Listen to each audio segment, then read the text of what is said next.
اور جب تم لوگ سفر کے لیے نکلو تو کوئی حرج نہیں اگر نماز شارٹ کر دو، مختصر کر دو۔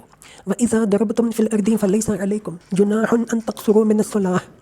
امن کے زمانے میں قصر یہ ہے، نماز کو مختصر کرنا یہ ہے کہ جن اوقات کی نماز میں 4 رکعتیں فرض ہیں ان میں 2 رکعتیں پڑھی جائیں، اور جنگ کی حالت میں نماز کو مختصر کرنا، قصر کرنا اس کی کوئی حد نہیں ہے۔ جنگی حالات جس طرح بھی اجازت دیں نماز پڑھی جائے، جماعت کا موقع ہو تو جماعت سے پڑھو، ورنہ اکیلے اکیلے پڑھ لو۔ قبلہ رخ نہ ہو، خانہ کعبہ کی طرف رخ نہ ہو سکتا ہو تو جدھر بھی رخ ہو پڑھ لو۔ سواری پر بیٹھے ہوئے اور چلتے ہوئے بھی پڑھ سکتے ہو۔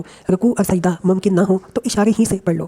ضرورت پڑے تو نماز ہی کی حالت میں چل بھی سکتے ہو، کپڑوں کو خون لگا ہو تب بھی کوئی حرج نہیں۔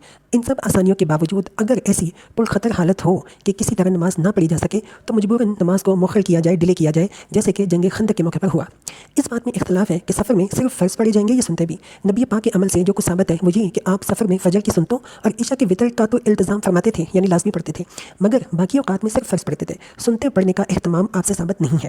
البتہ نفل نمازوں کا جب موقع ملتا تھا پڑھ لیا کرتے تھے، حتیٰ کہ سواری پر بیٹھے ہوئے بھی پڑھتے رہتے تھے۔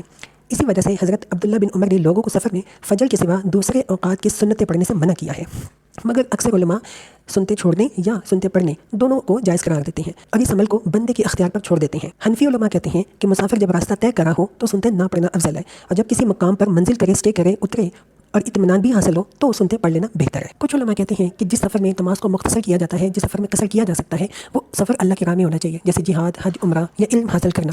کچھ علماء کہتے ہیں کہ سفر کسی ایسے مقصد کے لیے ہونا چاہیے جو شرعاً جائز ہو۔ حرام اور ناجائز مقصد کے لیے جو سفر کیا جائے اس میں قصر کی اجازت سے فائدہ اٹھانے کا کسی کو حق نہیں ہے۔ کچھ علماء کہتے ہیں کہ قصر ہر سفر میں کیا جا سکتا ہے، رہی سفر کی نوعیت کہ وہ حرام مقصد کے لیے کیا جا رہا ہے یا جائز مقصد کے لیے تو وہ بجائے خود ثواب یا عطاب یا سزا کے مستحق ہو سکتی ہے، مگر قصر کی اجازت پر اس کا کوئی اثر نہیں پڑتا کہ آدمی سفر کس مقصد کے لیے کر رہا تھا، کسی جائز کام کے لیے یا ناجائز کے لیے۔